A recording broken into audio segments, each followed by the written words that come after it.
कि कब मुश्किलों का नाम है औरत की जिंदगी, कब मुश्किलों का नाम है औरत की जिंदगी, हिम्मत को एक सलाम है औरत की जिंदगी, अपना वजूद खो के भी सबके लिए जिए, हाँ हाँ। अपना वजूद खो के भी सबके लिए जिए, रिश्तों का एहतराम है औरत की रत की जिंदगी, जिंदगी। वाह वाह वाह। रिश्तों का एहतराम है और बहुत अच्छे। और बहुत बहुत स्वागत है आपका, खैर मकदम है हमारे प्रोग्राम में, और बहुत शुक्रिया आपने वक्त निकाला हमारे लिए। जी और बहुत बहुत आभार आपका। बहुत शुक्रिया, तमाम दोस्तों का शुक्रिया। और आप लोगों को बता दें कि डॉक्टर आरती कुमारी साहिबा जो हमारे साथ जुड़ चुकी हैं, और आप बेहतरीन शायरा हैं, एक बेहतरीन लेखिका हैं। उसके अलावा जो है आप अपनी टीचिंग की जो है अपनी जॉब भी करती हैं। उसके अलावा और भी बहुत सारी मसरूफियात हैं आपकी, आप उनसे जानेंगे, उनकी जिंदगी को करीब से जानने का आपको मौका मिलेगा। एक शायर का सफर कैसा होता है, एक कवियत्री का सफर कैसा होता है, कितने उतार चढ़ाव होते हैं, तमाम चीजें हम जानेंगे। तो फिर से एक बार हम खैर मकदम करते हैं आरती मैम का, और उसके बाद हम अपनी बातों का सिलसिला यहीं से शुरू करते हैं कि मैम आप मुजफ्फरपुर बिहार से हैं। और मुजफ्फरपुर बिहार का एक जाना माना शहर है, बेशतर लोग जानते हैं, लेकिन उस जगह से आपके सफर की शुरुआत कैसे हुई उसके बारे में थोड़ा सा हमें बताएं। जी, मुजफ्फरपुर लीचियों का शहर कहा जाता है, मिठास भरी बिल्कुल। हुई है और बिहार की जी। साहित्यिक और सांस्कृतिक राजधानी है यह। तो यहाँ पर आप देखिएगा बहुत सारे साहित्यकार हैं जो राष्ट्रीय फलक पर अपना नाम रोशन किए हुए हैं। अनामिका जी भी वहीं से बिलोंग करती हैं। जी। तो ये छोटा सा शहर है, लेकिन मेरी परवरिश इस तरीके से हुई कि मैं केंद्रीय विद्यालय में अपनी पढ़ाई पूरी की और मुझे देश में पूरे देश में घूमने का अवसर मिला, क्योंकि मेरे पिताजी हम्म। गवर्नमेंट जॉब में थे, ट्रांसफरेबल जॉब था।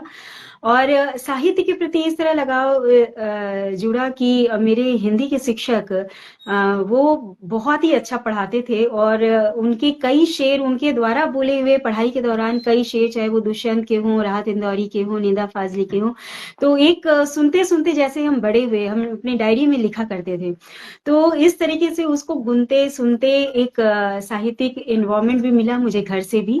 मेरे पिताजी माताजी वो लोग भी भजन लिखते थे, कबीर और मीराबाई के भजन हमारे यहाँ चलते थे। तो एक तरीके से संगीत में वातावरण मिला, साहित्यिक वातावरण मिला और स्कूली शिक्षा भी इसका भी अहम रोल है इसमें।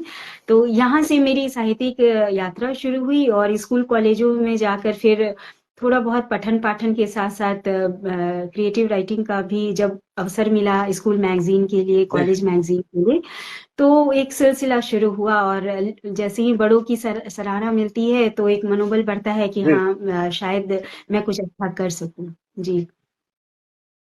बहुत खूबसूरत। तो मैम मैं जानना चाहूंगा कि जब आपके पहली बार आपने जो है कुछ लिखा हो, वो कौन सी उम्र रही होगी जिस दरमियान आपने सबसे फर्स्ट टाइम आपने कुछ लिखा, कोई कोई कविता या कोई शायरी के अल्फाज। जी, सबसे पहले मैं क्लास ट्वेल्थ में मतलब छोटी छोटी रचनाएं तो लिखती थी पहले, लेकिन जी। क्लास ट्वेल्थ में जो एक रचना थी वो छपी थी, वो इंग्लिश में थी कि there is something high above the sky beyond my reach, far and far away. तो ये स्ट्रगल का जो फेज होता है कि एम्बिशन होता है and how to reach that, how to complete that, तो वो उस समय का हम्म। फेज था। बहुत लंबी कविता थी, गॉड से प्रेयर था कि you can the only who can favour me and you can bless me with this that. तो वो एक बहुत ही लंबी पोएम थी। और उसके बाद फिर हिंदी कविता एक हिंदुस्तान में जो छपी थी, दुखता है मन, हम्म। तो वो एक हम्म। रचना थी जिसके कारण फिर मतलब एक रिकॉग्निशन कि हाँ मतलब आप पोएम भी लिख सकती हैं हिंदी में, इंग्लिश में। और शायरी तो बहुत बाद में शुरू हुई। अच्छा। बहुत लोगों को पढ़ा, सुना, और ये सुनते सुनते जहन में बैठा हुआ था, चूंकि एक संगीत में माहौल था, जगजीत सिंह का, गुलाम अली साहब, पिनाज मसानी, उस समय तो दूरदर्शन हुआ करता था और उसमें जी। हम ये सारे प्रोग्राम देखते थे। तो इन लोगों को सुना। और गुलाम अली साहब की तो बहुत बड़ी फैन हूं मैं, जगजीत हम्म। साहब की, आशा भोसले। तो इन लोगों को सुनते सुनते एक गजल की जो एक वो मीटर और जो एक उसका सेटिंग है वो बैठ गया था कहीं ना कहीं। तो जब भी अच्छा। वो क्रिएटिव कुछ भी लिखती थी तो वो गजल के फॉर्मेट में उतर आता था। तो फिर जब वरिष्ठ साहित्यकारों के बीच में जब कुछ कुछ कहना शुरू किया तो वो कह रहे कि आपका वो गीत नहीं है, वो गजल का फॉर्मेट है, सो आप बेटर आप उसमें कुछ कहिए, आप अच्छा कह रहे हैं। तो फिर लगा क्या कि कहें। अच्छा मतलब मैं कुछ इसमें भी कह सकती हूँ। और तब ऐसी सलाहियत तो मतलब उन लोगों को लगी कि हाँ आप में है, आप जल्दी सीख लेंगे। तो उस्ताद शायर भी यहाँ पर मिल गए संयोग से, उन्होंने मार्गदर्शन किया, बहुत सारी कविताएं वो पत्रिकाओं को उन्होंने दिया। और गालिब की हम्म। किताब दी कि आप इनको पढ़िए, अहमद फराज की बहुत सारी किताबें भी उन्होंने मुहैया कराई कि भाई आप इनको पढ़िए, तो आपको शायद बात समझ में आए कि गजल कैसे कही जाती है, या फिर आप आपके जो भी भाव हैं वो उस तरीके से उतर पाएंगे। तो मैं उन सबका, उस्तादों का शुक्रिया अदा करती हूँ कि जिन्होंने मुझे इस योग्य समझा कि मैं इस विधा में आगे बढ़ सकती हूँ। क्या तो पहली क्या मेरी कहने हैं, गजल, बहुत ही खूबसूरत। जी, जी जी जो मेरी पहली प्लीज आप गजल थी सुनाएं। वो थी मैं तरन्नुम में सुनाऊं, अगर आप कहें जी तो। जी जी जरूर। जी, तो वो मेरी पहली गजल थी। आंधी चली थी शम्मा बुझाने तमाम रात, आंधी चली थी शम्मा बुझाने तमाम रात, जलते रहे थे ख्वाब सुहाने तमाम रात, जलते रहे थे ख्वाब सुहाने तमाम रात, तोड़ा था जिसके दिल को सितारों ने बेसबब, तोड़ा था जिसके दिल को सितारों ने बेसबब, आए थे उसको जुगनू मनाने तमाम वाह रात, वाह क्या कहने हैं। जलते रहे थे ख्वाब सुहाने तमाम रात। जी। क्या खूबसूरत। मैं तो मतलब मैं तो इसलिए बीच में वाह भी नहीं कह रहा था, मैं सोच रहा था कि आप इसे गाते जाएं और मैं बीच में बिल्कुल भी रुकावट ना बनूं। और बहुत ही खूबसूरत, और बहुत खूबसूरत आवाज है आपकी, उतना ही खूबसूरत कलाम, लाजवाब। बहुत इससे बेहतर और खूबसूरत दोस्तों हमारे प्रोग्राम की शुरुआत नहीं हो सकती। और देखें, वाकई जैसा आरती जी ने कहा कि मुजफ्फरपुर लीचियों का शहर है, मिठास का शहर है। क्या खूबसूरत, और बिल्कुल इनकी आवाज में वही मिठास है। और बिल्कुल हम लोग भी मैं भी उधर से ही बिलोंग करता हूँ, मुजफ्फरपुर से। तो जी। आज ये हमारी खुशनसीबी है कि अपने शहर, अपने वतन, अपनी सरजमीन के जो है इतनी बेहतरीन शायरा को सुनने का जो है सौभाग्य मुझे मिला, और इंटरव्यू करने का मौका मिला। तो मेरी तो ये खुशकिस्मती कही। खैर, तो दोस्तों आप लोग बने रहे हमारे साथ। बातों का सफर यहीं से शुरू करते हैं मैम, कि आपने जो है अंग्रेजी में जो है पोएम लिखे, फिर आपने गजलें लिखी, इस तरीके से आपका सफर शुरू हुआ। मैं जानना चाहूंगा कि सबसे फर्स्ट टाइम आपको वो कौन सा प्लेटफॉर्म था, मुशायरे का मिला या कहीं कवि सम्मेलन मिला, वो कौन सा टाइम था और कैसा अनुभव था जब आप फर्स्ट टाइम आपने जब वो प्रेजेंट किया तब। जी, एक्चुअली क्या है कि मतलब एक बचपन से चूंकि इस तरह की परवरिश हुई, एक इस तरह का वातावरण मिला था कि प्लेटफॉर्म से स्कूल में भी बहुत ज्यादा मुहैया हुए। और तो जी। मंच पर जाने की वो जो हिचक होती है वो तो नहीं थी। हम्म। और जब मैं सेमिनार्स वगैरह में जाती थी या कॉलेज में बाहर से आते थे जो भी साहित्यकार, और इस तरह का गेट टुगेदर होता था, तो एक मन में इच्छा जरूर थी कि मैं भी किसी दिन उस तरफ बैठूंगी और लोग मुझे भी सुनेंगे। हम्म। तो ये क्या जो कहना है। इच्छा थी, तो ये आपको ये जो ड्राइव होता है ना, फिर वो आपको आगे तक ले जाता है। जब आप सपने बेशक। देखना शुरू करते हैं तो मुझे लगता है कि बेशक वो जो डायलॉग है ना कि सारी कायनात उसको पूरा करने में लग जाती लग है। जाते। तो मैं इस चीज को महसूस करती हूँ और शुक्रिया अदा करती हूँ ईश्वर का कि वो ऐसे मौके मुझे देते रहे। तो ऐसा हुआ कि पहली बार एक हमारे यहाँ पुस्तक मेला लगा था, और उसमें जो छोटे छोटे कार्यक्रम होते हैं, हर दिन का इवेंट होता है, तो उसमें मुझे पहला अवसर मिला था कि मैं बहुत सारे कवि वहां पर बैठे हुए थे, तो मंच पर आमंत्रित किया गया था नवोदित कवित्रियों को भी कि नवोदित लोग भी आए, और अच्छा। अगर वो सुनाना चाहते हैं, ये ओपन माइक है, आप आ सकते हैं सुनाए। तो वहां पर मैंने अपनी कविता पढ़ी थी और गीत पढ़ा था, और उसके बाद से फिर छोटी छोटी गोष्ठी होने लगी, नशिस्त होने लगी, उसमें फिर मौका मिला, रोटरी क्लब के प्रोग्राम होते थे, फिर उसमें मौका मिलने लगा। उसके बाद पटना में मुझे एक बहुत अच्छा अवसर मिला, जहाँ पे शाद अजीमाबादी एक कार्यक्रम होता है उनके नाम स्मृति में। और वहाँ अच्छा। पर देश भर के बड़े बड़े साहित्यकार आते हैं। वहाँ पर जैसा वहाँ के वरिष्ठ लोग साहित्यकार बताते हैं कि चाहे वो कैफी आजमी हो, निदा फाजली हो, वसीम बरेलवी हो, ये सब यहाँ आकर पढ़ चुके हैं। तो ये बहुत बड़ा मंच है, और यहाँ से अगर आप मतलब सक्सेसफुल होते हैं, क्योंकि साहित्यकार ही आते हैं सुनने के लिए, आम जी जनता जी नहीं जी। होती है। तो ये अगर आप यहाँ पर सक्सेसफुल हो जाते हैं और लोग आपको अप्रिसिएट करते हैं, तो समझिए बहुत बड़ा आशीर्वाद है। तो इसमें मैं नाम लेना चाहूंगी आदरणीय कमल नयन श्रीवास्तव सर का, जिन्होंने मुझे यह मौका दिया, हम्म। और असद रिजवी साहब का। उन्होंने मुझे मौका दिया, कि उन्होंने मुझ पे भरोसा जताया कि नहीं, आप इस यहाँ पर पढ़िए। और वहां पर मैंने ये गजल पढ़ी थी, यही आंधी चली थी समा, जो बहुत ही ज्यादा मकबूल हुई और लोगों ने बहुत ही स्नेह आशीर्वाद दिया। और उसके बाद से क्या ये कह रहे सिलसिला शुरू हो गया जी। पटना में बहुत सारे, राजधानी में जब आपको लोग पसंद करने लगते हैं, बुलाने लगते हैं, तो फिर एक सिलसिला अच्छा सा बन शुरू हो जाता है। गया। फिर तो क्या कह बाहर के भी उर्दू अकेडमी हो या फिर राजभाषा हो, ये सब भी आमंत्रित करने लगे जी। मैम, मेरा सवाल है कि जिस जिस वक्त आपने ये शुरू किया होगा, जरूरी है कि अब जाकर जो है लड़कियों को उतने मौके मिलने लगे हैं कि वो प्रोग्राम जो है ओपन माइक्स या शायरी या मुशायरों की तरफ जाना चाहती हैं। लेकिन जिस वक्त आपने ये सफर शुरू किया होगा, तो मुझे लगता है कि वो टाइम कहीं ना कहीं बहुत बंधा हुआ, कहीं सिमटा हुआ रहा होगा। और जिस हम जगह से बिलोंग करते हैं, तो कितना मुश्किल था आपको इस बात को मनवाना कि हाँ, जो आप कर रही हैं वो अच्छा है। और घर पे कैसा रिस्पांस था, और जो आपके आसपास पड़ोस मोहल्ले था, वो उन्होंने किस तरीके से आपको अपनाया, उसके बारे में थोड़ा सा मुझे बताइए।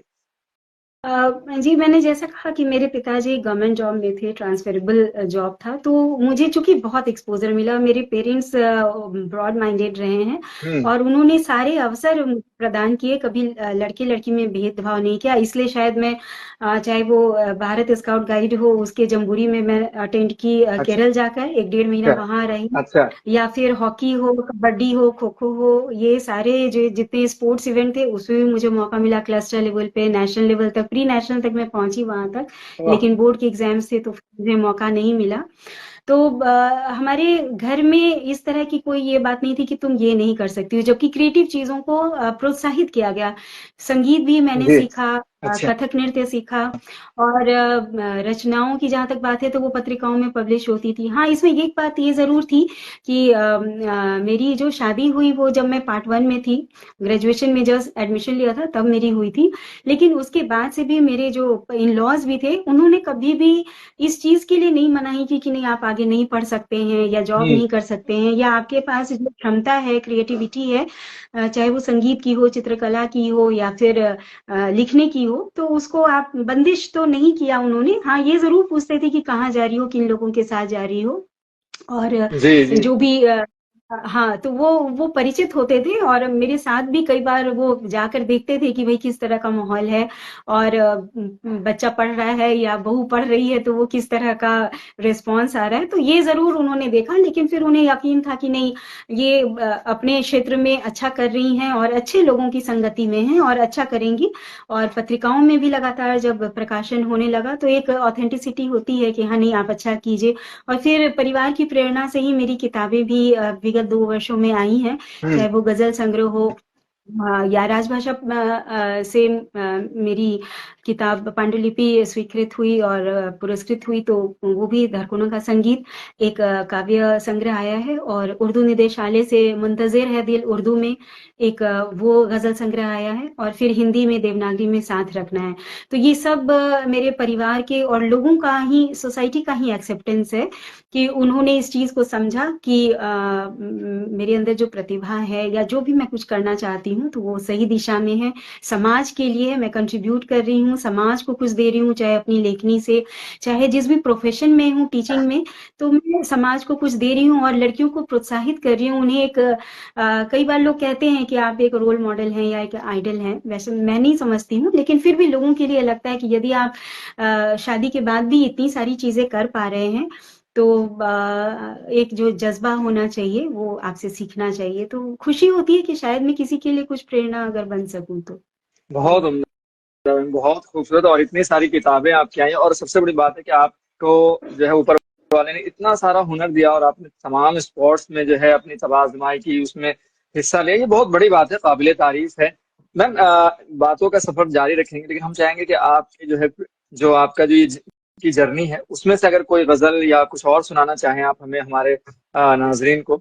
जी, आपने चूंकि औरतों की बात कही तो उन्हीं के ऊपर मैं जी कुछ जरूर। शेर कहती हूँ कि कब मुश्किलों का नाम है औरत की जिंदगी, कब हम्म। मुश्किलों का नाम है औरत की जिंदगी, हिम्मत को एक सलाम है औरत की जिंदगी, अपना वजूद खो के भी सबके लिए जी, हाँ हाँ। अपना वजूद खो के भी सबके लिए जिए, रिश्तों का एहतराम है औरत की औरत की जिंदगी, जिंदगी।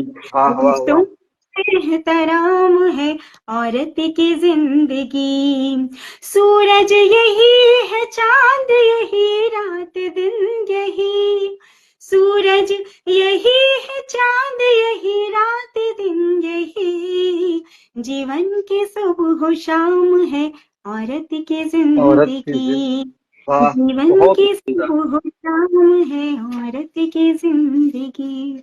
जी, और बहुत। एक शेर ऐसे पढ़ती हूँ कि जी मैम। इन अंधेरों से कोई खौफ नहीं है मुझको, इन हम्म। अंधेरों से कोई खौफ नहीं है मुझको, मैं समझती हूँ यहाँ नूर की बारिश होगी, बारिश में। मैं समझती वाह। हूँ यहाँ नूर की बारिश होगी। क्या कहने हैं, बहुत ही खूबसूरत और बहुत प्यारी आवाज आपकी। मुझे एक शेर याद आता है कि कौन था ये, किसने बिखेरी थी मस्तियां, कि हर कली माइले गुफ्तार नजर आती है। तो इतनी खूबसूरत आवाज आपकी, बेहतरीन, लाजवाब। मैम जब आपका के जो है ये मुशायरों का और ये गोष्ठी का, नशिस्तों का सफर शुरू हुआ, उसके बाद आपकी किताबें आई और इतनी जगह से आपको जो है इनाम इकराम से नवाजा गया। अब आपने एक जो है मुस्तकिल जर्नी तय कर ली है, आज आप हिंदुस्तान के कोने कोने में जानी जाती हैं, अलग अलग प्रोग्राम्स में जानी जाती हैं। मैं ये पूछना चाहूंगा कि आजकल की जो आप जो नई जनरेशन की जो शायरी सुनती हैं, आपको क्या लगता है कि उनको सबसे ज्यादा मेहनत किस चीज पर करनी चाहिए?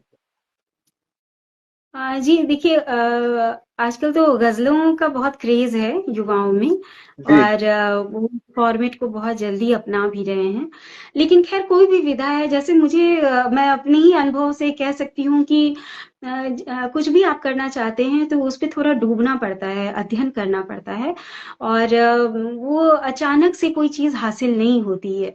तो एक साधना है, किसी भी विधा को आप अपनाएं, चाहे वो गीत हो, नवगीत हो, गजल हो, कविता हो, हम्म। आजकल गद्य कविता का प्रचलन है, तो इस तरीके से किसी भी विधा में आप अपने आप को अभिव्यक्त करते हैं तो एक साधना, एक अध्ययन की तरह उसको लेना जरूरी है। और जी। कहीं ना कहीं शिल्प छूटता जा रहा है, कहन तो है, विचार भी है, लेकिन शिल्प है, जो बिंब होने चाहिए, जो व्यंजना होनी चाहिए, वो मुझे लगता है कि कमजोर है। और कई बार लोग कहते हैं कि अरे भाव पक्ष मजबूत होना चाहिए, शिल्प को क्या है, शिल्प में कुछ नहीं रखा हम्म। है, आप अपनी बात कह पा रहे हैं, पाठक समझ पा रहे हैं, तो बस आप ठीक है, अपनी बात कह पा रहे हैं। लेकिन जब साहित्य की बात आती है तो साहित्य और साधारण लेखन में यही अंतर होता है। जैसे मैं अभी इंजीनियरिंग कॉलेज में हूँ, असिस्टेंट प्रोफेसर, तो मुझे जी। पढ़ाना होता है कि टेक्निकल राइटिंग क्या है, टेक्निकल कम्युनिकेशन क्या है, and what is difference between technical writing and general writing. तो हम्म। यहाँ पर यही बात है कि जब साहित्यिक लिख रहे हैं तो साहित्य की कुछ एक परिभाषा है, उसकी जो शब्दावली है, चाहे वो हिंदी हो चाहे उर्दू हो, उसकी शब्दावली को, उसके संस्कार को आपको अपनाना पड़ेगा, उसके फॉर्मेट को हम्म। अपनाना पड़ेगा। तो इस शिल्प को, बिंब को, या जो भी फिगर ऑफ स्पीच है, उसको अगर आप लेकर, क्योंकि ये कहते हैं ना कि इशारों वाली बात है, गजल जी। इशारों में कहते हैं, तो जब सपाट बयानी अगर हो जाती है तो फिर वो बात नहीं रह पाती है। तो आजकल चूंकि सोशल मीडिया का क्रेज है इतना, तो लोग कुछ भी लिख के डाल तो देते हैं और वाहवाही भी मिल जाती है, लेकिन मिल जाती है। जो अनुभवी हैं वो कमेंट्स करने से बचते हैं, या फिर वो जल्दी नहीं कुछ बोल पाते हैं, जी। क्योंकि जरूरी है कि आप इन चीजों पर भी ध्यान दें। जी। बहुत सही है और बहुत अच्छा कहा आपने। उम्मीद है कि देखने वालों और जो नया लिखना चाहते हैं या जो इस फील्ड में आना चाहते हैं, उनके लिए बहुत अच्छा सबक है। मैम मैं जानना चाहूंगा कि जब आपने इतनी लंबी जर्नी देखी, आपने इतने मुशायरे पढ़े अलग अलग, कोई एक ऐसा मुशायरा हो जिस जो आपकी जो है उम्मीदों से भी बहुत ज्यादा ऊपर गया हो और वो आपको हमेशा याद रहा हो, या कोई ऐसी बात आपको मुशायरों में लगी हो कि हाँ यार ये वो उसे आप कभी भूलना नहीं चाहते, कुछ अगर ऐसा कुछ हुआ हो अनुभव? जी, बहुत सारी यादें हैं। मतलब आप किसी बड़े शायर के साथ जिनको आप सुनते आ रहे हैं और उनके साथ जब आप मंच शेयर करते हैं तो अपने में लगता है कि मैं किस काबिल हूँ कि जो इनके साथ खड़ी हूँ या मंच शेयर कर पाऊँ। लेकिन ईश्वर ने मुझे ऐसा मौका दिया, चाहे वो वसीम बरेलवी साहब हों, जश्न उर्दू बिहार में यहाँ पर हम्म, मनाया गया था और वहाँ से वसीम बरेलवी साहब के साथ पढ़ने का अवसर मिला, इकबाल अशर साहब के साथ पढ़ने का मौका मिला, शकील आजमी साहब के साथ उर्दू अकादमी राजस्थान से एक कार्यक्रम था तो उसमें पढ़ने का मौका मिला, दीप्ति मिश्र जी। मतलब जितने भी बड़े शायर हैं जिनको मैं सुन रही हूँ, जिनको फिल्मों के माध्यम से या जिनको मंच के माध्यम से, शबीना अदीब जी हूँ या फिर लता या जो भी हैं, राहत इंदौरी साहब के साथ 2-3 बार पढ़ने का मौका मिला और उनका आशीर्वाद अच्छा। मिला। तो मुझे ये मतलब उस जगह खड़े होना या बैठना ही एक अदब में लगता है कि भई एक बड़ी बात है। और जब जी। उनका आशीर्वाद मिलता है कि हाँ तुम बहुत अच्छा पढ़ रहे हो या आप बहुत अच्छा कह रहे हैं और अच्छा आप कह सकते हैं और मेहनत कीजिए, तो लगता है कि हाँ चलो ये जो सफर है वो आधा तो तय हुआ। अभी सफर तो बहुत लंबा है क्योंकि ये पूरी बहुत जिंदगी लंबा है। लगती है कहीं तक पहुंचने बिल्कुल। में। जी, और हम ये नहीं अपने आप में ऐसा कुछ ऐसी कोई उम्मीद नहीं बांध के रखे हैं कि मुझे ये सम्मान मिले, वो पुरस्कार मिले।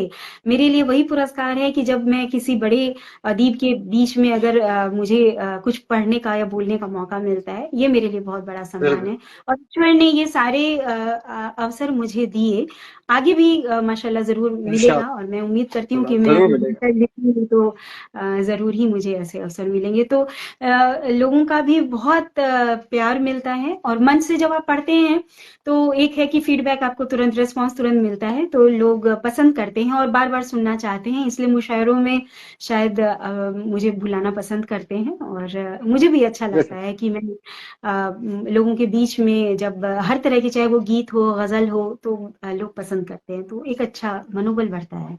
जी। हाँ मैम, आपने गुजराती, पंजाबी और दीगर जबानों में भी लिखा है, और आपकी जो है इस तरीके की जो है जो तबादला आपने अलग अलग जबानों में लिखा है।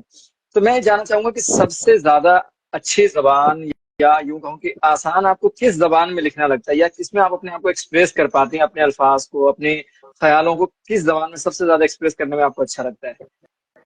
नहीं, चूंकि मातृभाषा मेरी हिंदी है तो हिंदी तो बेशक वो पहला प्यार है और उसके बाद बिल्कुल।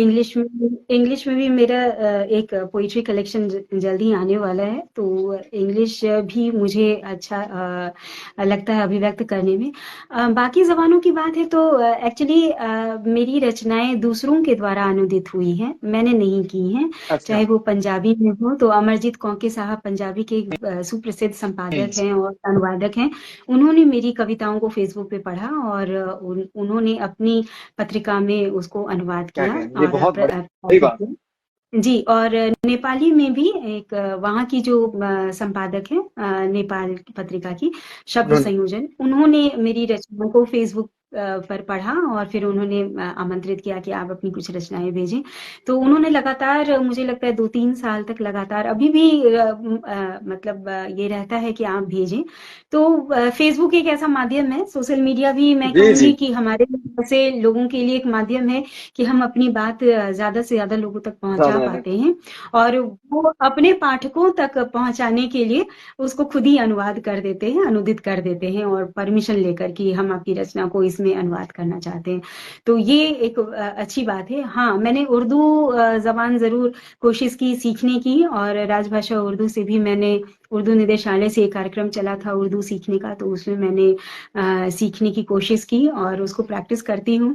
तो ज़बानों से तो ख़ैर मुझे लगाव है, चाहे वो हिंदी हो, अंग्रेज़ी हो या उर्दू हो या कोई भी नई ज़बान हो, क्योंकि इससे शायद आपको अभिव्यक्ति के कुछ और नए अवसर मिलते हैं और आप मिलते हैं। आपका जब कोश समृद्ध रहेगा तो शायद आप अपनी बात ज़्यादा लोगों तक पहुँचा पाएँगे।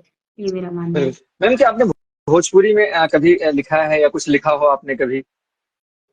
नहीं, भोजपुरी का अवसर नहीं मिला, हालाँकि मैं मगध क्षेत्र से हूँ, गया मेरा ददिहाल हम्म। है। अच्छा। तो मगही मेरी दादी जब तक थी तो मगही थोड़ा बहुत बोल पाते थे, लेकिन जैसा मैंने कहा कि पूरे देश में भ्रमण होते रहा है तो हर तरह की भ्रमण भाषा, होता रहता तो है। खड़ी बोली हिंदी जो है वो ज्यादा ही बोलने का अवसर मिला, हिंदी या अंग्रेजी। तो क्षेत्रीय भाषा से उतना ज्यादा बोलने का अभ्यास नहीं है, हाँ समझ जरूर लेती हूँ। तो गीत तो वगैरह मैम, कुछ लिखा है अच्छा, जी, गीत मतलब भोजपुरी में लिखा है भोजपुरी आपने के या जो जी मगही में लिखा है? नहीं, मगही जबान भोज में? भोजपुरी और इसमें नहीं, मैं गा लेती हूँ लोकगीत, लेकिन हिंदी लोकगीत। में मैंने गीत लिखा है जो मैं मंच वगैरह से पढ़ लेती हूँ। जी। मैम, क्या आपके जो लिखे हुए हैं उन नगमों को कभी किसी एल्बम के लिए आपने कुछ लिखा हो, या किसी फिल्म के लिए ऐसा कुछ ऑफर आया कुछ, इसके अगर आप के पास कुछ बताना चाहें हमें अपनी जर्नी में से कुछ और?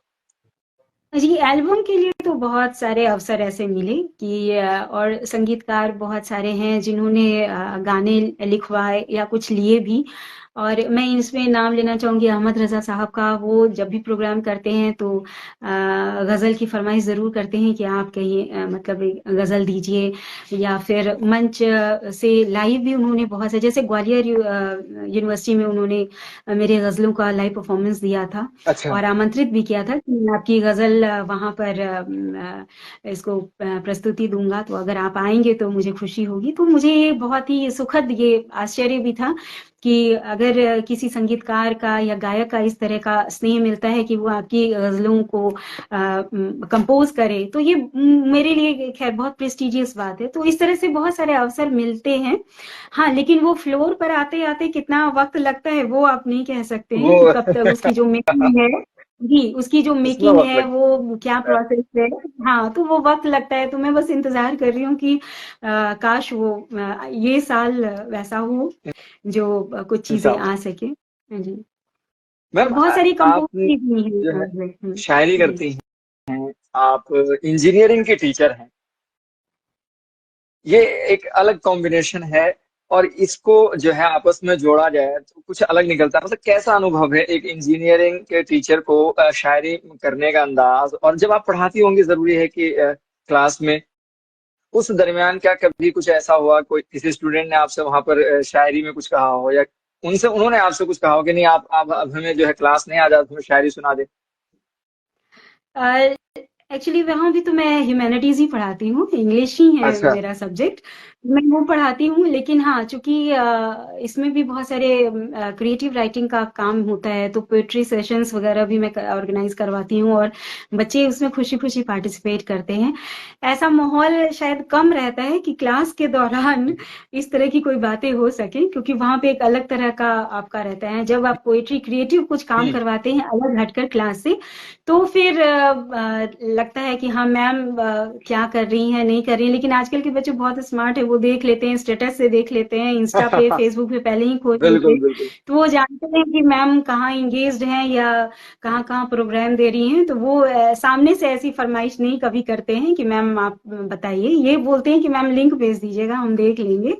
तो इस तरह का थोड़ा सा तो है, लेकिन बच्चे अप्रिसिएट करते हैं और उनका इंक्लाइनेशन बीइंग अ ह्यूमन, जो एक सेंसिटिवनेस होना चाहिए, जो सेंसिबिलिटी होनी चाहिए, वो इस बात को समझते हैं कि इंजीनियरिंग स्टूडेंट होने के बावजूद वी आर ह्यूमंस। तो हम अपने अंदर उस चीज को जिंदा रखें, और पोइट्री बेशक ये काम करती है कि उनके अंदर की जो सेंसिटिविटी है और संवेदनशीलता है उसको बनाए रखती है। तो मैं तो ये कहती हूँ बिल्कुल। कि बच्चों के छोटे हाथों को चांद सितारे छूने दो, चार हम्म। किताबें हम्म। पढ़कर वे भी हिंद जैसे हो जाएंगे। तो हाँ। उनको ये मौका मिलना चाहिए, तो चाहे वो ग्रीटिंग कार्ड्स के माध्यम से हो कि आप थैंक यू नोट लिखें, या आप अपने आइडल पर्सन के लिए कुछ पंक्तियां लिखें। तो इस तरीके के कुछ मैं वर्कशॉप्स ऑर्गेनाइज करती हूँ, ताकि बच्चों के अंदर ये वैल्यूज जो हैं वो बनी रहें।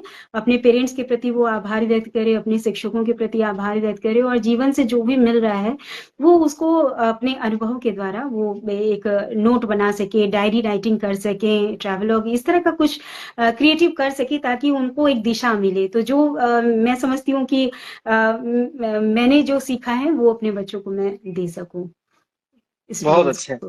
बहुत ही जी। अच्छा। मैम, मैं जानना चाहूंगा, जब जरूरी है कि आपके आपके साहबजादे जो हैं वो, उनकी जो है कुछ पोएट्री जो है एनसीईआरटी में भी शामिल हुई, तो ये कैसा अनुभव था? और जब उनकी जो है, काफी कम उम्र के हैं और वो इतना अच्छा लिखते हैं कि उसे एनसीईआरटी ने अपनी बुक में शामिल किया। तो ये कैसा अनुभव था, उस वक्त कैसा था, as a mother, as a teacher, as a शायरा, आपको किस तरीके से अनुभव था, वो थोड़ा सा हमें बताएं उसके बारे में, और जो है अपने साहबजादे के बारे में भी थोड़ा हमारी ऑडियंस को बताएं। जी, मेरा बेटा है अनुभव राज, और वो बचपन से ही सीपी चाइल्ड है, सेरिब्रल पाल्सी से ग्रसित है वो। तो उसका जो लोकोमोटर डिसेबिलिटी आप उसको कह सकते हैं कि फिजिकली चैलेंज्ड है। हम्म। लेकिन जी, वो कहते हैं ना कि ईश्वर जब सारे दरवाजे बंद करता है तो एक दरवाजा खुला रहता है। बेशक। तो दरवाजे बहुत सारे बंद हुए, लेकिन ये क्षमता ईश्वर ने मुझे प्रदान की कि मैं उस खुले हुए दरवाजे को नॉक कर सकूं और उसकी जो प्रतिभा है उसको पहचान सकूं। तो उसमें क्रिएटिविटी बहुत ज्यादा है, सृजनात्मक क्षमता बहुत ज्यादा है, और ऐसे बच्चों में होती है जो बहुत जी। क्रिएटिव होते हैं। तो बचपन से, चूंकि जैसा मैंने कहा कि हमारा माहौल ही इस तरह का रहा है संगीत और साहित्य का, तो जी। और मेरी मदर भी बहुत ज्यादा साहित्यिक थी और संगीत में अभिरुचि रखती थी, और उन्हीं की गोद में अनुभव पला बढ़ा, अपनी नानी की गोद में। दो दो माओं का उसको प्यार मिला। तो ये वो खुशकिस्मती है कि उसके अंदर ये सारा बीजारोपण बचपन में ही हुआ, चाहे वो साहित्य के प्रति हो, चाहे संगीत के प्रति हो, या क्रिएटिविटी के प्रति हो। तो उसने पढ़ाई अपनी जारी रखी। हालांकि पढ़ाई में तो उसकी शिक्षा दीक्षा में थोड़ी मुश्किलात आई, क्योंकि विद्यालय में, स्कूल्स में जल्दी एडमिशन नहीं हम्म। लेते हैं। तो उसकी शिक्षा दीक्षा घर में ही हुई। दिल्ली में कुछ दिन मैं रही थी, तो वहां पर इस तरह के इंक्लूसिव स्कूल हैं, तो वहां उसको पढ़ने का अवसर मिला, तो थोड़ा सा वो स्पोकन हो पाया। उसकी थोड़ी सी स्पीच में भी प्रॉब्लम बचपन में बहुत ज्यादा रही। 4 साल बाद वो बोलना शुरू किया, तो उसके पीछे अच्छा। मेहनत लगी। एज ए पेरेंट जो हमें करनी चाहिए थी वो शायद हमने की जितनी, फिर भी कुछ ना कुछ कसर रह गई, नहीं कर पाई क्योंकि मेरी जॉब लग गई थी। तो फिर मुझे उतनी छुट्टियां नहीं मिलती थी कि मैं उसके साथ उतना टाइम स्पेंड कर पाऊं। लेकिन ये है कि जब आप कोरोना के दौरान खासकर उसकी जितनी भी क्रिएटिविटी थी, मतलब बचपन से वो कुछ कुछ बोला करता था, जो भी जैसे भी बोलता था, तो मेरी आदत थी कि मैं उसको लिख लिया करती थी। ये लिख मेरी लेते, अच्छा। बचपन की आदत। मैं स्कूल में भी शिक्षक कुछ बोलते थे तो मेरी लिखने की आदत थी। तो बच्चा भी जब कुछ भी बोलता था तो मेरे लिए वो ब्लेसिंग लगती थी कि अरे मेरा बच्चा ये बोला, मेरा बच्चा वो बोला, तो मैं उसको नोट करती थी। तो जब मैं धीरे धीरे वो कलेक्शन हो गया ना, तो मुझे लगा कि ये बहुत ज्यादा क्रिएटिव है, ये साधारण सी चीज को भी असाधारण तरीके से बोलता है, और इसका वोकेबलरी बहुत अच्छा है, हम लोग से भी अच्छा है कई बार, क्योंकि वो सुनता है दूरदर्शन, उस समय चैनल रहता था, तो वो उसको सुनता था, तो बहुत सारी इसकी जो व्याकरण की शुद्धि भी होती थी, भाषा भी स्पष्ट होती थी, और वोकेबलरी भी अच्छी होती थी। जी। तो कोविड के दौरान मुझे यह मौका मिला कि मैं उसकी जितनी भी पोएट्री थी उसको कलेक्ट कर सकी। और बाद में तो मोबाइल भी उसको मैंने दिया था, तो मोबाइल में वो वॉइस रिकॉर्ड करता था अपने दिन भर की चीजों को, या कुछ भी शेरो शायरी को, जो भी उसके समझ में आता था, तो वो नोट करता था, मम्मी मैंने आज कुछ वॉइस किया है, आपने आप उसको जरूर सुनिएगा।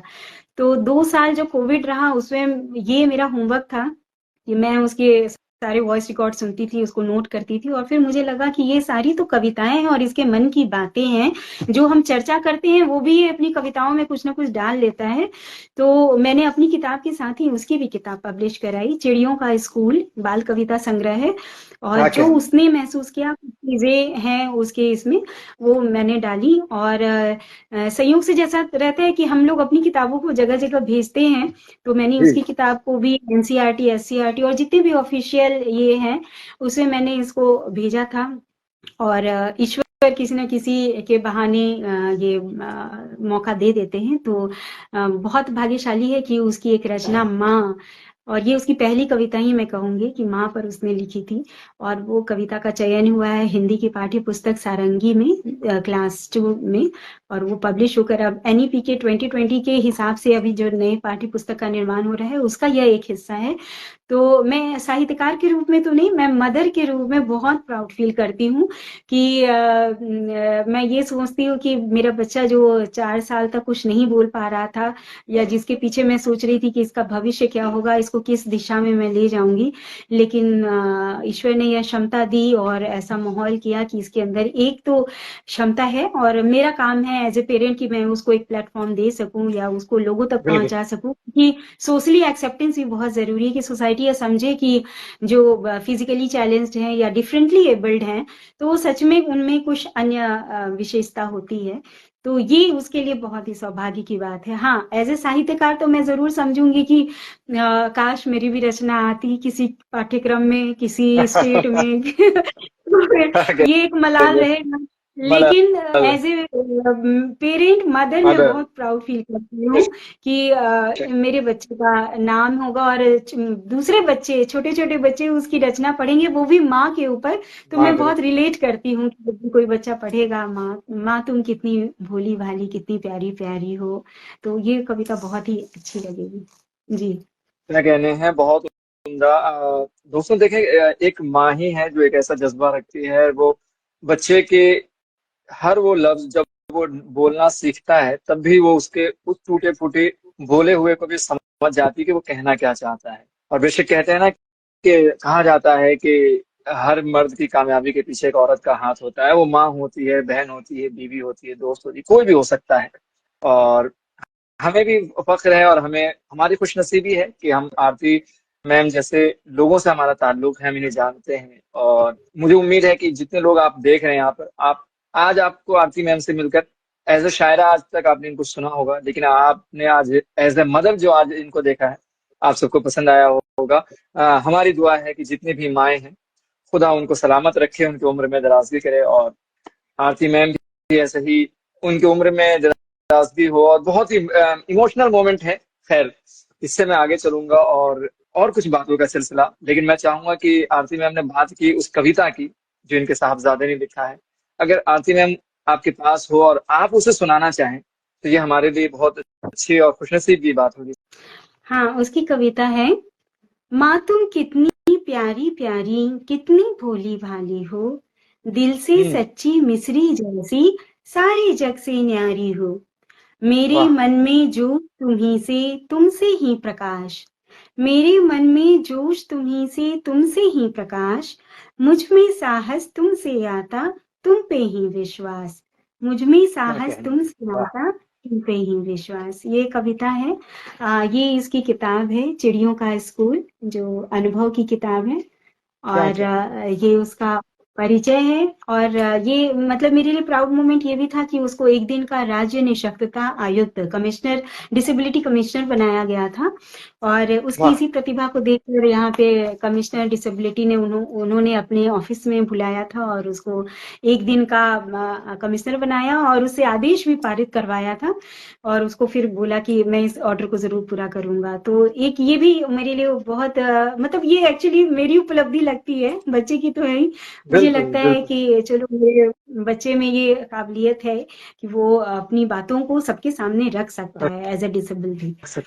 बिल्कुल। जी। लेकिन दोस्तों, ये मेहनत ही होती है, माँ की, माँ बाप की मेहनत होती है। जब औलाद कामयाब होती है तो सबसे ज्यादा माँ बाप को खुशी होती है, उस्ताद को खुशी होती है, उससे ज्यादा किसी को शायद ही खुशी होती हो। लेकिन खैर जी। मैम, बहुत ही खूबसूरत। और मैं इसके आगे चलना चाहूंगा। मैं चाहूंगा कि थोड़ा सा अगर आप बताएं कि जिस तरीके से आप सोशल मीडिया पर एक्टिव हैं, और आप जो है दूसरे, अभी अभी आपने रिसेंट में ही एक प्रोग्राम किया है दूरदर्शन पे, उसके अलावा आप दूसरी दूसरी जगहों पे प्रोग्राम करते हैं।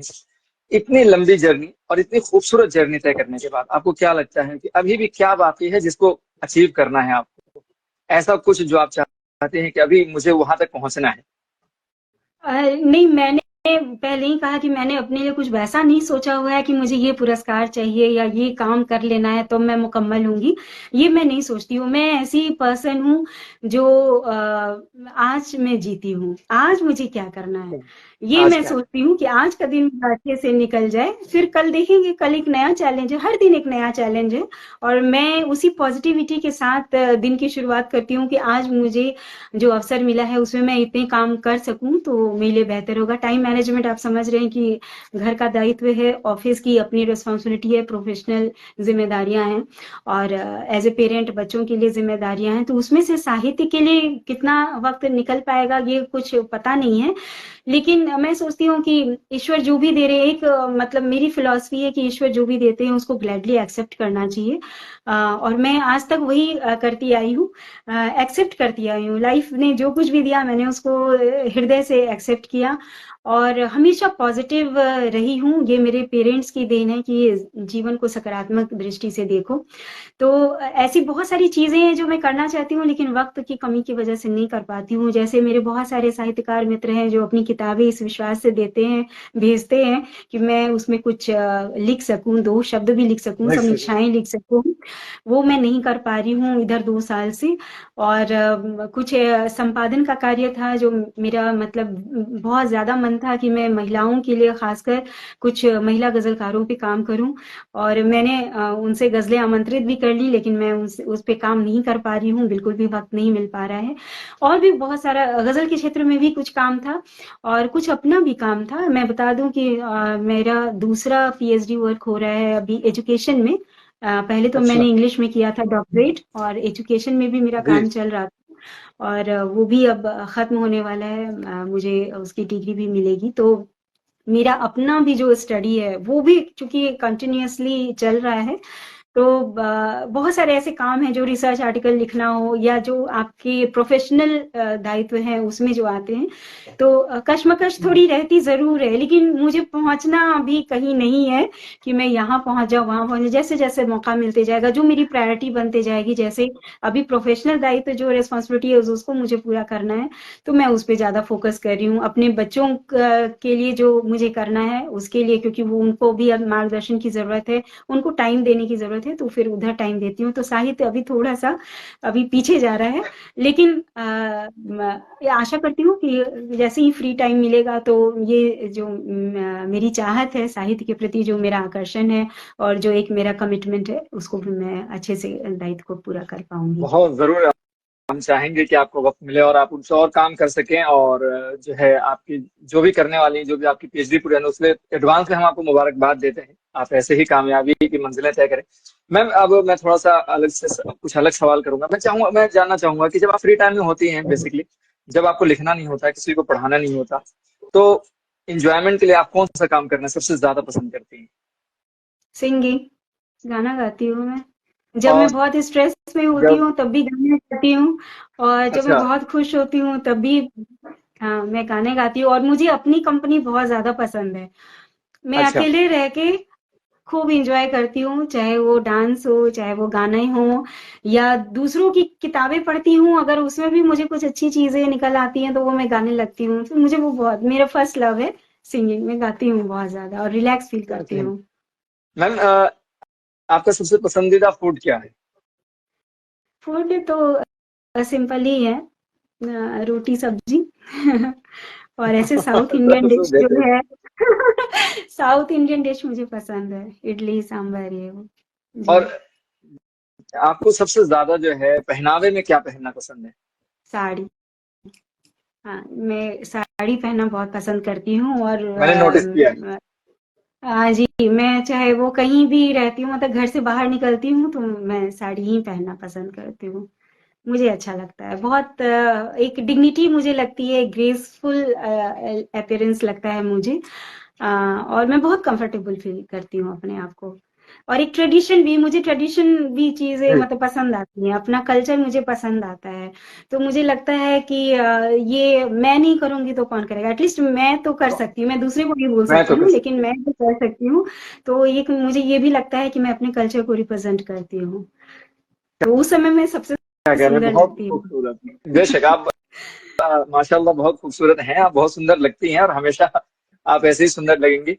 मैम इस सफर बहुत आपके साथ वक्त का पता नहीं चला, बहुत सारी बातें हुई और बहुत कुछ जानने को मिला। लेकिन हम जाने से पहले चाहेंगे कि आप अपने कलाम में से कोई और कलाम हमारे नाज़रीन को सुनाना चाहें, कुछ और जो है आप सुनाना चाहें तो। और इस जी बार हम स्पेशली दरखास्त करेंगे तरन्नुम में ही सुनाएं आप। अ, जी, बहुत सारी ऐसी गज़लें हैं जो मैं पढ़ती हूँ, जो मुझे पसंद भी हैं, लेकिन मैं थोड़ी-थोड़ी उसमें से सुनाती हूँ, एक मतलब एक शेर जी। ऐसे करके। जी। अर्ज़ किया है, तेरी याद में जो गुज़ारा गया है, वही वक्त अच्छा हमारा गया है, तेरी याद में जो गुजारा गया है। वही वक्त अच्छा हमारा गया है मेरी भी आदत तुम्हारी ही जैसी, है मेरी भी आदत सी, है मेरी भी आदत तुम्हारे ही जैसी। हर एक रंग मुझ पे तुम्हारा गया वाह है, क्या वही कहना है। वक्त अच्छा हमारा गया है, तेरी याद में जो।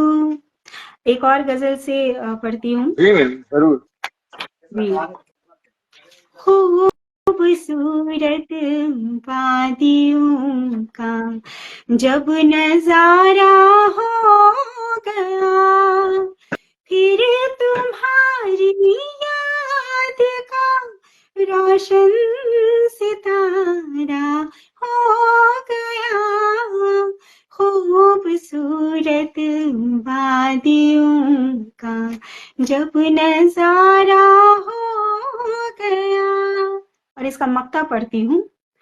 जी मैम। एक ऐसा मोड़ आया जिंदगी में आरती, एक ऐसा मोड़ आया जिंदगी में आरती, जिंदगी में आरती।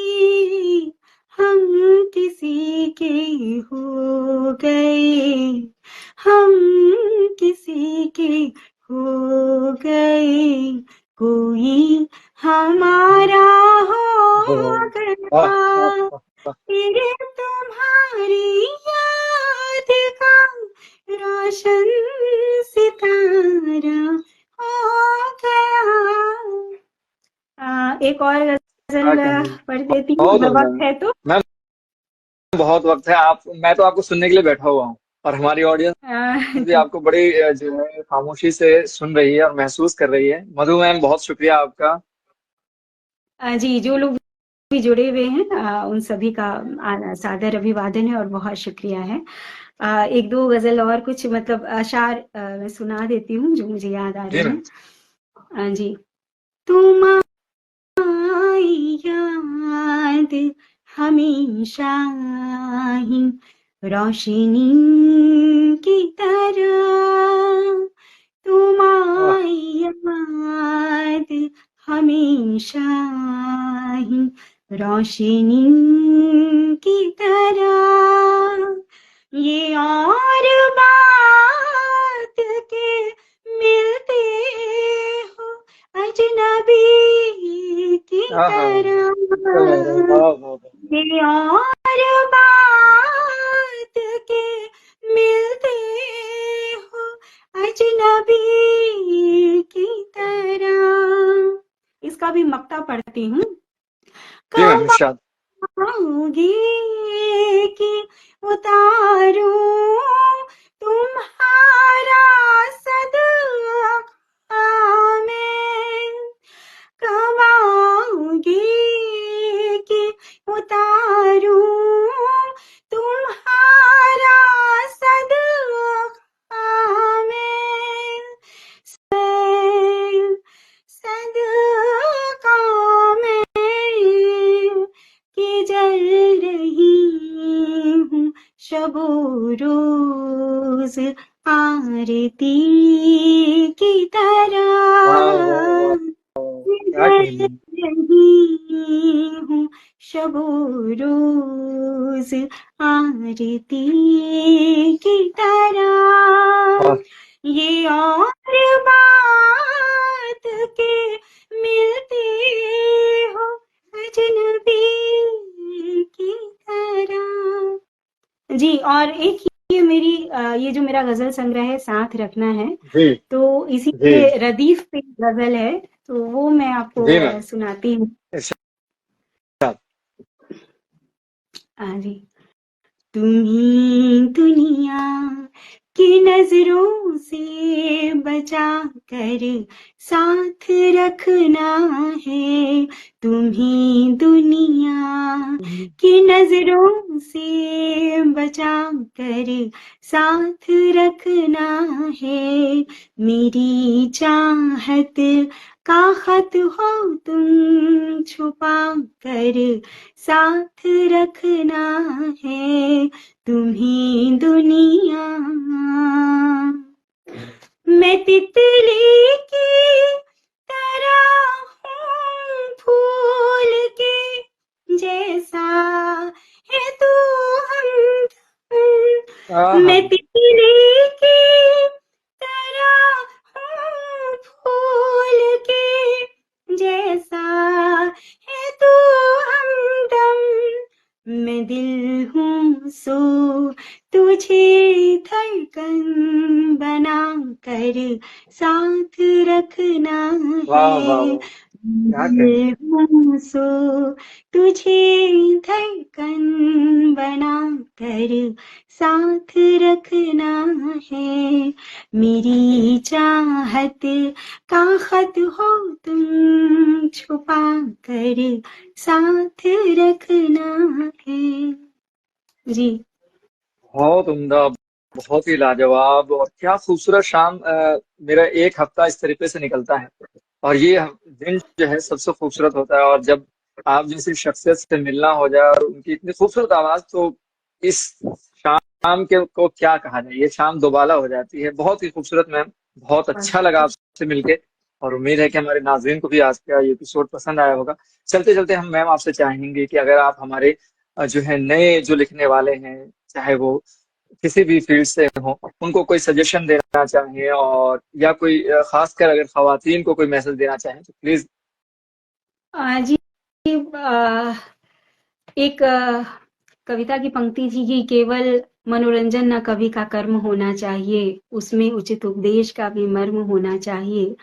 तो एक वाह। साहित्यकार होने के नाते हमारा दायित्व बनता है समाज के लिए भी, और ऐसे वर्ग की आवाज बनना, मुखर बनना, उसको अभिव्यक्ति देना एक दायित्व है।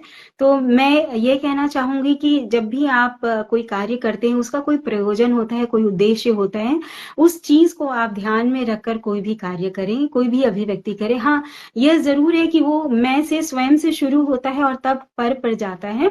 तो स्वयं से जो यात्रा शुरू होती है वो समाज तक, वहां तक जरूर जानी चाहिए। और दूसरी बात कि कोई भी विधा हो, चाहे वो गद्य हो या पद्य हो, विचार के साथ साथ उसका जो फॉर्मेट है, उस पे भी जरूर ध्यान देना चाहिए। सबका एक व्याकरण होता है, और उसके साथ आपकी जो मौलिकता है, आपका जो कहन है, आपकी जो कहन है, जो उसके तखय्युल है, उसकी मौलिकता होनी चाहिए। और उसके लिए जरूरी है कि आप ज्यादा से ज्यादा अध्ययन करें, किताबों से प्रेम रखें। तो ये मैं नए रचना, हालांकि मैं भी अपने आप को नया ही मानती हूँ, और जब मैं कोताही करती हूँ तो खुद पे भी नाराजगी होती है कि मैं वक्त नहीं निकाल पा रही हूँ। लेकिन मैं सभी रचनाकारों से यही कहना चाहूंगी कि जिस भी विधा में आप काम कर रहे हैं, उसकी एक प्रॉपर समझ होनी चाहिए, उसका व्याकरण जो है उसको फॉलो करना चाहिए। और विचारों से समृद्ध होकर अगर कोई काम करते हैं तो वो दूर तक जाती है। और अगर आप सच्चे दिल से लिखते हैं तो दूसरे के दिल तक जरूर पहुंचती है, वो दस्तक देती है, वो सुनी जाती है। जैसे वसीम बरेलवी साहब का एक शेर है ना कि कौन सी बात कैसे कहाँ कही जाती है, ये सलीका हो तो हर बात सुनी जाती है। तो ये सुनी जाती सलीका जरूर आपको आना चाहिए, और उसका जो, तभी वो कोई चीज खूबसूरत भी बन के निकलती है। जी। है। बहुत उम्दा, और ये जो आपने सजेशन दिया, इस पे हम खुद भी अमल करेंगे। और बहुत अच्छा लगा मैम आपसे मिलके, और बहुत शुक्रिया आपका, आपने वक्त निकाला हमारे लिए। और हमारी ख्वाहिश तो ये थी कि सफर चलता रहे, लेकिन इंस्टाग्राम की भी एक अपनी टाइम लिमिट होती है, तो उस पर फिर वो रोक लगा देता है। लेकिन आपसे मिलकर हमें बहुत अच्छा लगा, बातें करके अच्छा लगा। इंशाल्लाह हम उम्मीद करेंगे कि कभी फेस टू फेस मुलाकात हो तो हमारी खुशकिस्मती होगी। और इंशाल्लाह हमसे जो भी हो पाएगा, हम जरूर आपको कहीं भी सुनना मौका मिला तो हम सुनने जरूर आएंगे आपको। और उम्मीद है कि आपको आज के हमारे साथ जुड़ के कैसा लगा, प्लीज बताइएगा हमें भी। जी, मुझे बहुत खुशी है कि मैं आपने मुझे इस कार्यक्रम में आमंत्रित किया। मैं आपके शोज़ लगातार देखती हूँ और इसको सब्सक्राइब भी किया हुआ है, क्योंकि आज के नौजवान जब साहित्य में इतनी अभिरुचि लेते हैं और इस तरह का सिलसिला शुरू करते हैं, तो ऑब्वियसली ये समझ में आता है कि आप उस विचारों के दौर से गुज़र रहे हैं और आपका एक लगाव है अपने अदब के प्रति, जो आप उसको समर्पित कर रहे हैं। तो मुझे आपके प्रोग्राम्स, आपके विचार पसंद आते हैं और शायद इसलिए मैंने इसमें जुड़ना मुझे अच्छा भी लगा। और बहुत सारे अदब के लोग इसमें जुड़े हुए हैं, जो लोग भी मुझे सुन रहे हैं, जैसे मुझे मधु चोपड़ा मैम की का दिख रहा है और कल्याणी कुसुम दी का जी दिख रहा है। जो भी, तो आप सभी का बहुत आभार कि आप इतने देर तक मुझे सुन रहे थे और मुझे स्नेह आशीर्वाद दिया और इस प्रोग्राम को इतना पसंद कर रहे हैं। तो मैं हृदय से धन्यवाद देती हूँ सैयद मुराद साहब आपका, और जितने धन्यवाद दर्शक मैम, भी मुझे और सुन रहे हैं उन सबका।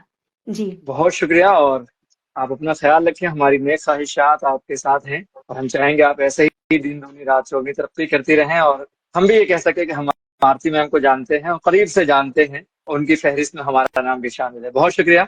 उम्मीद है कि बहुत इंशाल्लाह फिर शुक्रिया। मुलाकात होगी आपसे। तब तक अपना ख्याल जी, रखिए। नमस्ते। नमस्ते।